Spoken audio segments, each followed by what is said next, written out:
नमस्कार मंडळी, कसे आहात? मजेत ना? तर बघा, आज मी बनवत आहे महाराष्ट्राची फेमस अशी पाटवडी किंवा थापी वडी म्हणतो आपण. आता सध्या पितृपक्ष चालू आहे, तर घरोघरी ही बनवली जात आहे. तर मी इथे परफेक्ट कशी बनवायची ते दाखवत आहे.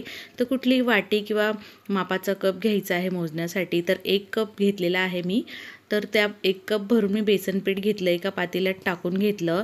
थोडं थोडं पाणी टाकत जायचं यामध्ये. तर 1.5 पट पाणी लागणार आहे 1 कप बेसनसाठी.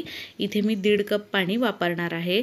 आणि सतत हे आपल्याला मिक्स करत असं छान गाठी वगैरे मोडून घ्यायचे आहे. यामध्ये गठोडी वगैरे राहायला नको. तर थोडं थोडं पाणी टाकत हे आपल्याला मिक्स करायचं, म्हणजे गाठी पडत नाही. तर छान असं हे बॅटर तयार करून घ्यायचं आहे. मस्त छान झालेलं आहे बघा. आणि आता आपण हे साईडला ठेवूया. त्यानंतर इथे घ्यायच्या आहे हिरव्या मिरच्या आपल्या आवडीप्रमाणे.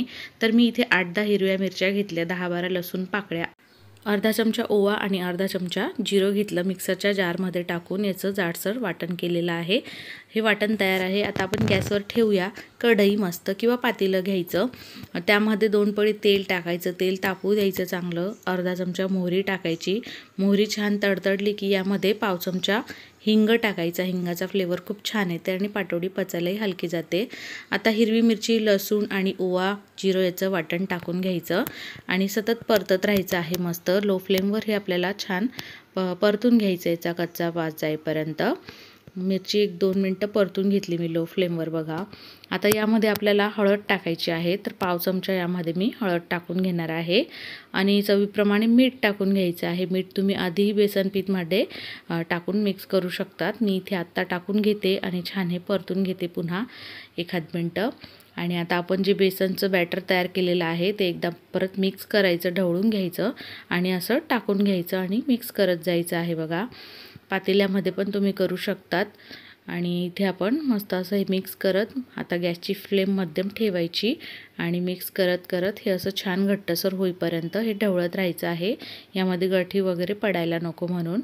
तर मस्त हे असं घट्टसर पिठल्यासारखं तयार होतं, घट्ट पिठलं. तर हे असं आपण तयार करून घ्यायचं आहे बघा.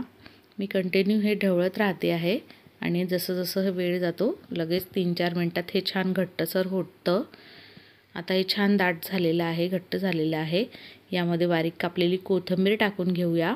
व्यवस्थित मिक्स करून घेऊया. आणि हे सगळं व्यवस्थित मिक्स झालं की आपण लो फ्लेमवर आता हे 2-3 मिनटं शिजवायचं आहे. तर यावर झाकण ठेवायचं आणि 3 मिनटानंतर बघूया. लोच फ्लेम ठेवायची. 3 मिनटानंतर झाकण काढायचं आणि पुन्हा खालीवर करून घ्यायचं, मिक्स करायचं छान. गॅस बंद करायचा. एका ताटाला किंवा कुठली डिश असो, ताट असो, त्याला तुम्ही तेल लावून घ्यायचं ट्रेला आणि हे बेसन आपण टाकून घ्यायचं आहे सगळं व्यवस्थित. आणि मस्त आता मी हे स्पॅच्युलाने थापून घेते. खूप गरम असतं हे. तुम्ही तांब्या, वाटीत असंही घेऊ शकतात. तर हे आपण असं थापून घ्यायचं आहे किंवा पाण्याचा हात लावून थोडंसं हातानेही थापली तरी चालतं. तर मी असं स्पॅच्युलाने मस्त सगळं थापून घेते.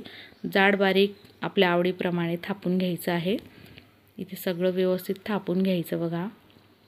ही पाटवडी आमटीमध्ये टाकून खायला खूप छान लागते. ती पाटवडीची आमटी भाकरी, चपाती, पोळी असो, भात असो, यासोबत खायला खूप छान लागते. आणि किती पाहुणे आले झटपट तुम्ही पाटवडीची आमटी केली की पाहुणेही खुश, सगळेच खुश, आपण पण खुश आणि करायलाही सोपं. इथे पाटवडी मी थापून घेतली. त्यावर सुकं खोबऱ्याचा किस टाकून घेते. आवडीप्रमाणे टाकून घ्यायचा मस्त. आणि बारीक कापलेली कोथिंबीर टाकायची आणि पुन्हा हे हलक्या हाताने प्रेस करून घ्यायचे स्पॅच्युलाने किंवा हाताने, म्हणजे छान याला चिटकून राहणार, निघणार नाही. तुम्ही हवं तर तीळ पण टाकू शकतात किंवा खसखस टाकू शकतात. आता हे आपण कट करून घ्यायचे छोटे मोठे आवडीप्रमाणे. पाटवडी किती मोठी छोटी पाहिजे त्याप्रमाणे हे आपण कट करून घ्यायचं. चौकोन करा किंवा पाटवडीच्या आकारात करा, शंकरपाळ्याच्या आकारात, तसंही चालेल. इथे मी असे कट करून घेते आणि सगळे कट करून झाले की 5-10 मिनटं तसंच ठेवायचं आणि लगेच पटकन ही पाटवडी निघते बघा. छान झटपट पाटवडी तयार झालेली आहे आपली, छान अशी बघा. दुसरीकडे मी आमटीही तयार केलेली आहे पाटवडीची. तर आपली ही पाटवडी आता मस्त तयार आहे. पितृपक्ष विशेष प्रत्येक घरात होणारी आणि आवडणारी डिश आहे. पाटवडी तयार आहे. अशीच खा, किंवा आमटीमध्ये टाकून खा. रेसिपी कशी वाटली तसं कमेंट करा. लाईक शेअर सबस्क्राईब करा. आज वेळात वेळ काढून तुम्ही माझी रेसिपी बघितली त्याबद्दल मनापासून धन्यवाद. लवकरच भेटू पुन्हा एकदा साध्या सोप्या घरगुती रेसिपीसोबत.